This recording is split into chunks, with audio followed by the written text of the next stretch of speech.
Ya ini kan bukan objek penelitian. Kan sudah menghina saya sehina-hinanya.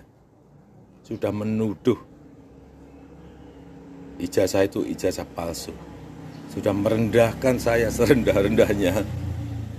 Ya nanti dibuktikan lewat proses hukum. Nanti akan kita lihat di proses di pengadilan seperti apa. Artinya kalau untuk pelaporan itu bisa untuk peringatan ke pihak lain gitu ya Pak, yang melakukan yang sama? Nanti akan menjadi pembelajaran kita semuanya. Dan menurut saya hari ini dalam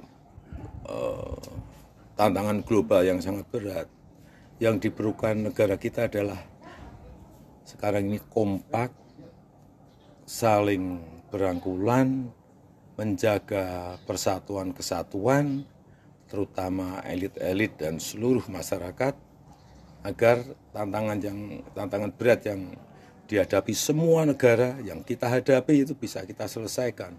Bukan hal yang mudah sekarang ini.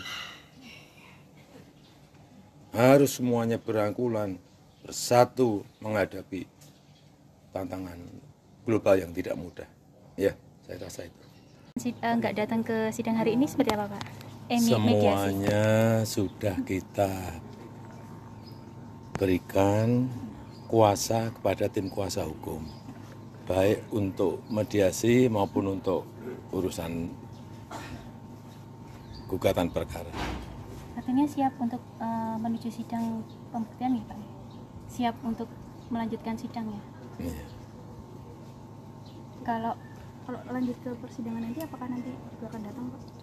Jika nanti lanjut mediasi selesai lanjut ke persidangan, apakah nanti akan datang? Kalau diperlukan. Pun akan juga membawa ijazah? Kalau diperlukan. Siap. Pak, yang lain Pak? Kemarin misalnya kita di Polda Metro Jaya diharuskan membawa ijazah asli, ya kita bawa. Semuanya dari SD, SMP, SMA, universitas, semuanya kita bawa. Saya akan menyerahkan, kalau memang saya dipanggil untuk mengklarifikasi hal yang perlu diklarifikasi, ya saya datang. Ini menyerahkan, tentu saja menyerahkan dokumen yang saat ini sangat penting. Ya. Saya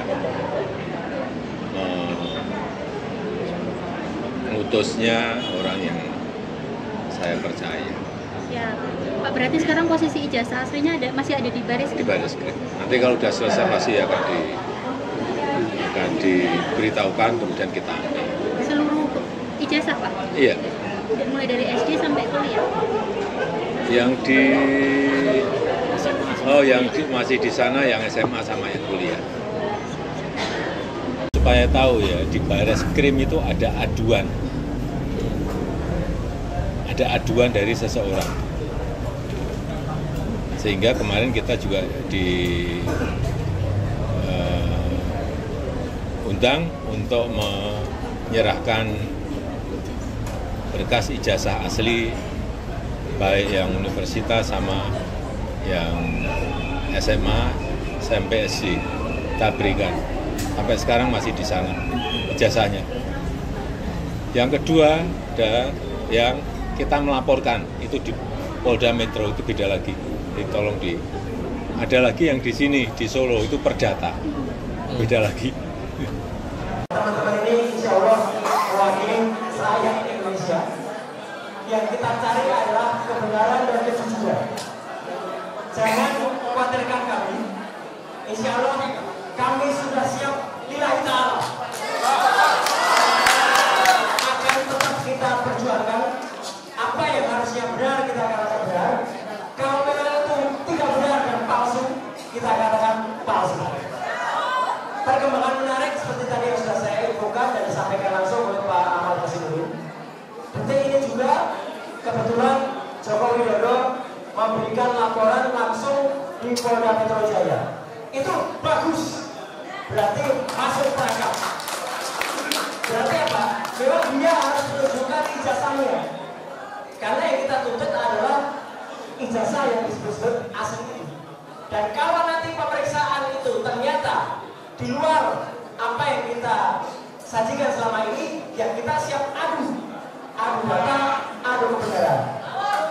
Insya Allah apa yang sudah saya lakukan, Dr. Risman lakukan, Pak Rizal Fadilah Sarjana Hukum lakukan, dan Dr. Tifa lakukan, itu kita tidak membohongi ilmu pengetahuan. Kita melakukan apa yang seharusnya kita katakan. Jadi teman-teman semua, sebagaimana tadi yang saya sampaikan, kalau memang terbukti nanti bohong, ya konsekuensinya jelas. Dan yang terakhir, ya, ini bukan ujung dari perjuangan kita. Perjuangan kita masih panjang. Selamatkan Indonesia dari tragedi yang luar biasa buruk dan memalukan ini. Kalau ada orang yang mengatakan, buat apa dia tahu sudah lengser? Ya, tapi dia bisa. Orang yang sudah pernah memimpin selama lebih dari 10 tahun itu melakukan hal-hal yang di luar nalar. Apalagi masih ada yang sekarang di kekuasaan, indikasinya melakukan hal yang sama. Ya. Ya. Ini tidak kalah buahnya. Ya. Buah itu tidak jatuh jauh dari pohonnya. Sama mulai dari pendidikan di SMA, S1, dia bahkan mengaku-ngaku S2, itu semuanya bodoh. Ya, semua ada buktinya. Insya Allah kita akan bergerak bersama. Sekali lagi terima kasih kepada seluruh masyarakat Indonesia yang diwakili oleh teman-teman semuanya. Kita tetap berjuang dan Tuhan tidak pernah tidur. Gusti Allah SWT tidak sare. Insya Allah kita berjuang dan Allah SWT meridhoi perjuangan teman-teman semuanya. Alhamdulillah, sebagai warga negara yang baik dan didampingi oleh sahabat-sahabat semuanya, saya tadi menjalani klarifikasi, undangan klarifikasi yang pertama pada hari ini Kamis ya 15 Mei 2025 dengan surat yang memang sudah saya terima baik secara fisik maupun secara elektronik ya, jadi saya harus datang. Dan saya memang juga menyayangkan gitu karena ada beberapa yang sudah disebut-sebut namanya ya, tapi kasihan yang bersangkutan seperti Pak Abraham Samad ya, namanya udah disebut bahkan dikatakan mangkir, padahal yang bersangkutan belum terima surat gitu loh. Itu kan sebaiknya sistem persuratan atau administratif di Polda Metro Jaya lebih baik diperbaiki lah gitu. Jangan sampai kemudian mengorbankan teman-teman yang sudah disebut-sebut tapi ternyata belum ada, termasuk juga Bang Rismon ya, sudah disebut-sebut tapi ternyata belum ada suratnya. Nah jadi klarifikasi saya tadi alhamdulillah berjalan cukup lancar dari jam 10 sampai dengan ini di break jam 12. Saya apresiasi kepada Polda Metro ya karena memberikan kita kesempatan yang sangat baik untuk melakukan sholat zuhur bersama-sama, dan saya tadi bisa ikut di sini dan juga nanti kita diberikan waktu untuk kemudian lunch gitu. Nah saya sendiri tadi ya sudah sampai pertanyaan ke-24 ya gitu, dan sudah sampai ke pertanyaan-pertanyaan yang lebih banyak soal identitas tadi gitu. Karena ketika ditanyakan yang lain saya strict dengan Polda Metro ya. Polda Metro memberikan saya surat undangan untuk peristiwa tanggal 26 Maret tahun 2025 ya. Harusnya itu pertanyaannya. Jadi ketika ada pertanyaan yang lain ya saya keberatan untuk jawab. Itu hak loh ya.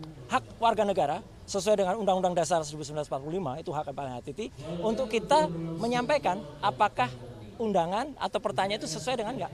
Ketika pertanyaannya tidak sesuai dengan suratnya ya kita harus menyatakan keberatan. Yang kedua adalah lucu, dalam undangan itu tidak ada juga siapa terlapornya. Padahal kan sudah disebut-sebut di mana-mana sudah ember tuh ya. Lawyernya mengatakan terlapornya adalah ini. Tapi dalam surat itu nggak ada. Jadi kalau dalam surat itu nggak ada ya kita nggak wajib gitu melakukan klarifikasi.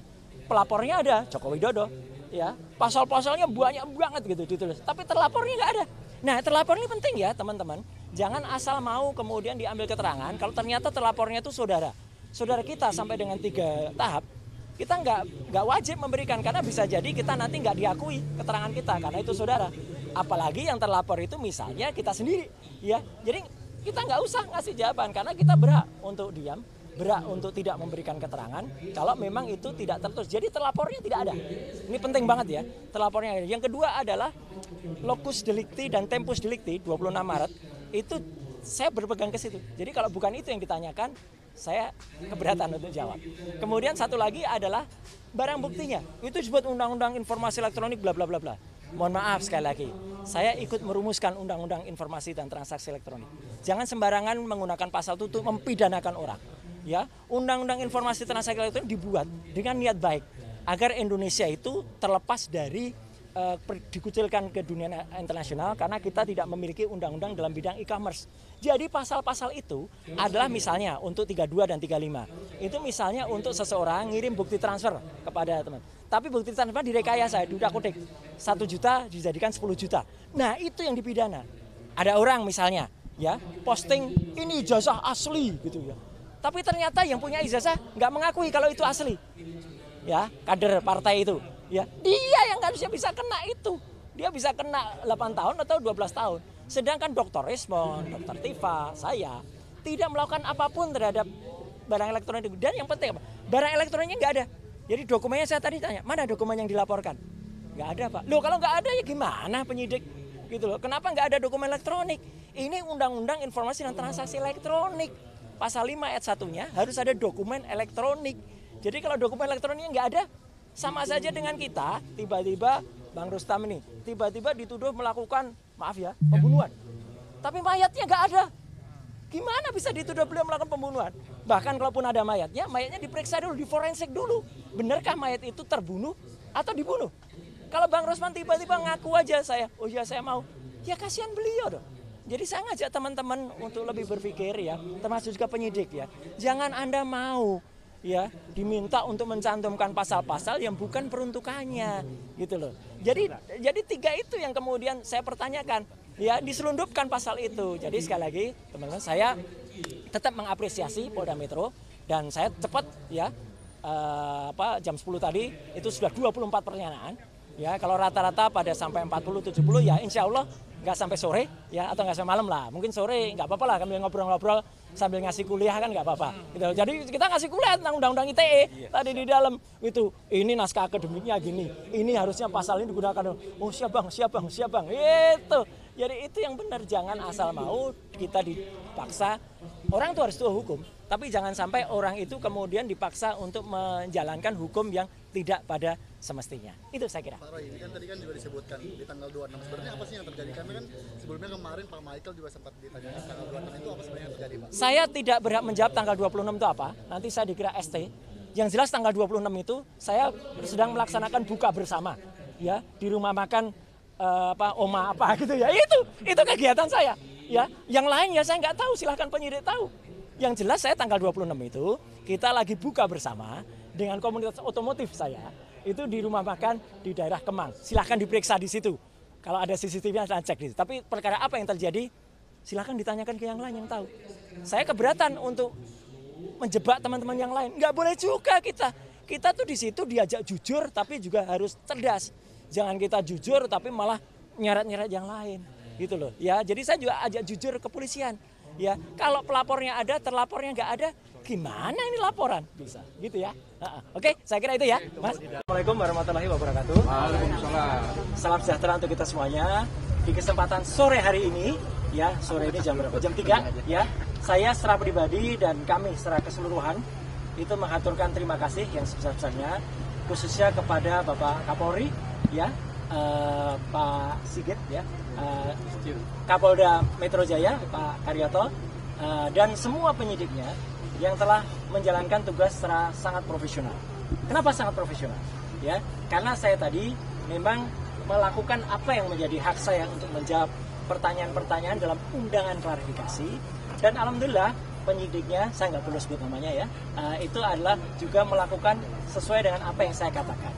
Jadi saya menjawab dengan detail semua apa yang ditanyakan sepanjang itu berhubungan dengan surat undangan yang diberikan kepada saya. Ya, jadi artinya itulah makanya saya juga berharap ya agar polisi itu bisa presisi ya, jadi bisa profesional untuk melakukan tugas seperti ini. Jadi artinya kalau yang memang itu yang ada dalam surat undangan, ya itu yang kemudian ditanyakan, ya tidak menanyakan yang lain atau bahkan melebar ke hal yang lain. Jadi alhamdulillah ya saya tadi sudah menjawab dengan detail sampai sekitar 26 pertanyaan ya, dengan jumlah halaman sekitar 22 lebih ya. Dan saya juga menyampaikan jawaban saya atas pertanyaan-pertanyaan pada laporan. Dan saya juga saya tadi juga sampaikan dalam jawaban ya. Saya harap tugas profesional polisi itu persis sama yang dilakukan terhadap saudara pelapor ya. Pelapor itu melaporkan belum ada yang terlapor gitu. Jadi melaporkan atau membuat laporan ini pada tanggal 30 April 2024 dan langsung terbit hari itu juga ya surat perintah penyelidikan pada tanggal yang sama. Ini luar biasa.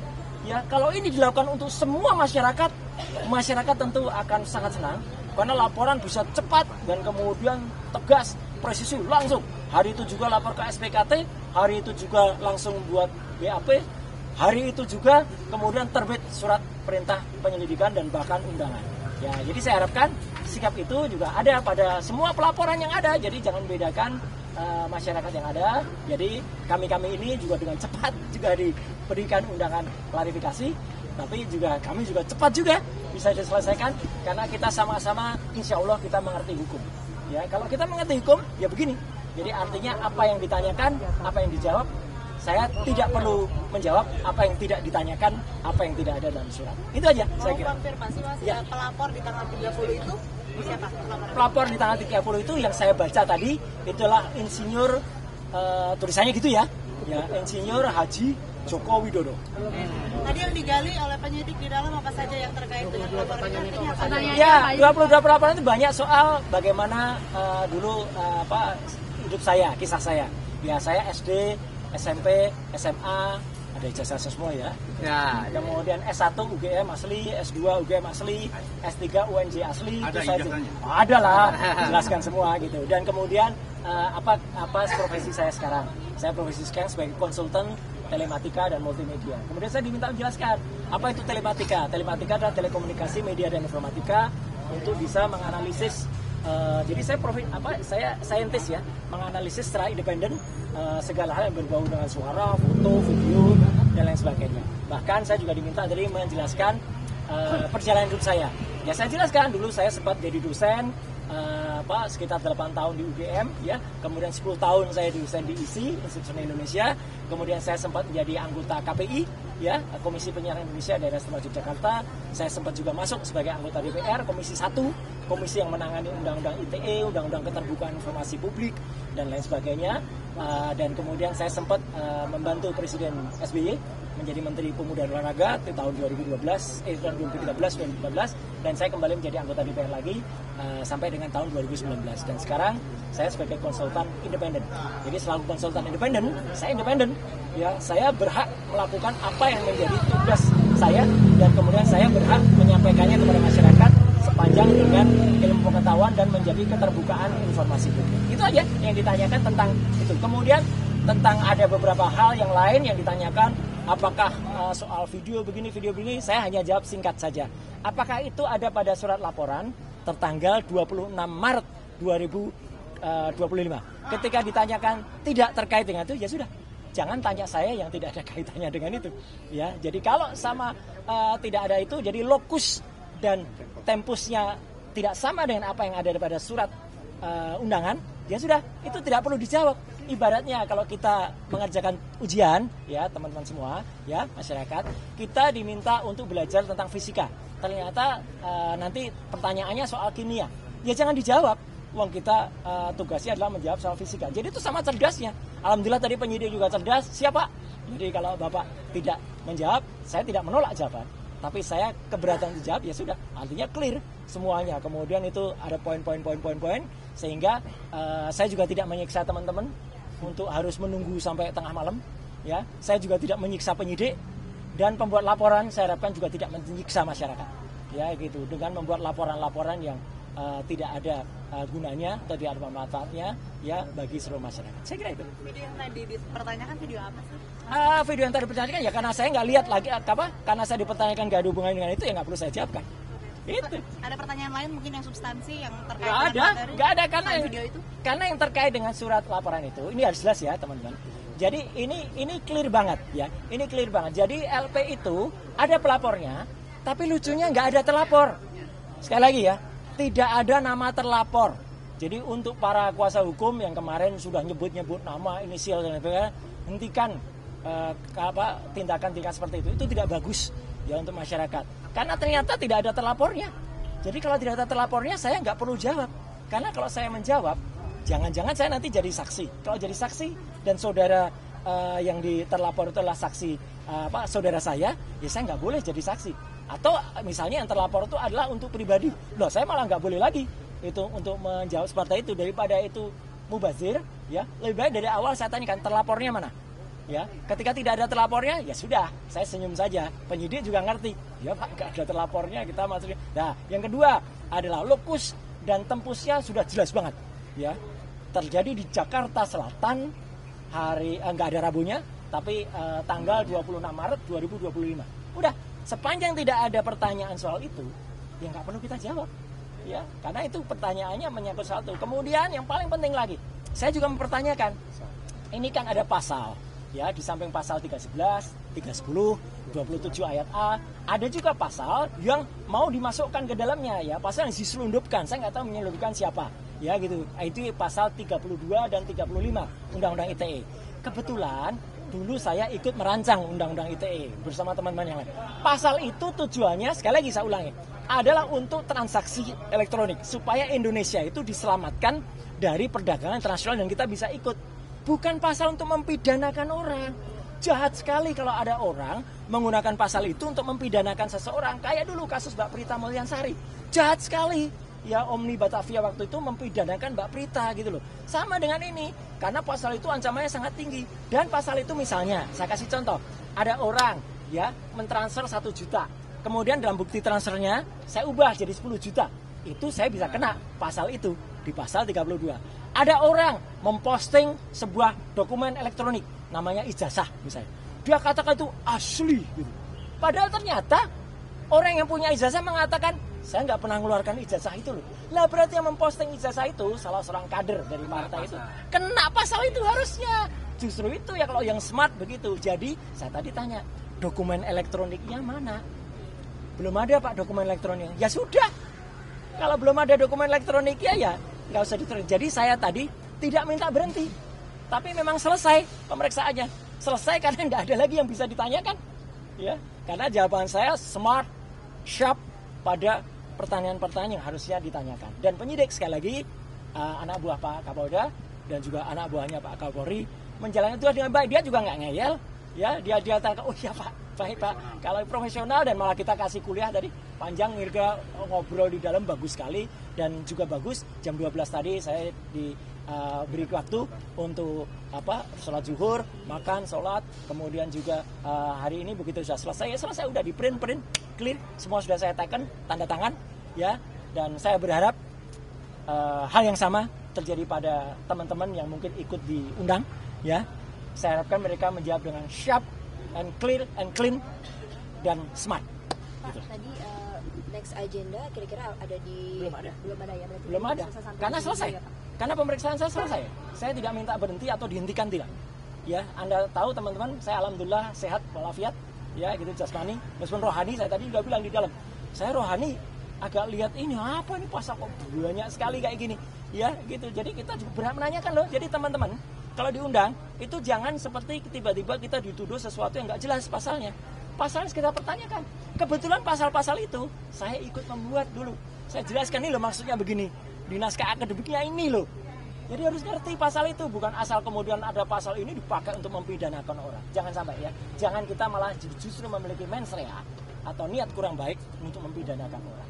Mas Roy, siapa lagi yang diperiksa? Masih ada Dr. Tifa di dalam. Dan moga-moga Dr. Tifa juga sama. Moga-moga bisa smart dan menjawab.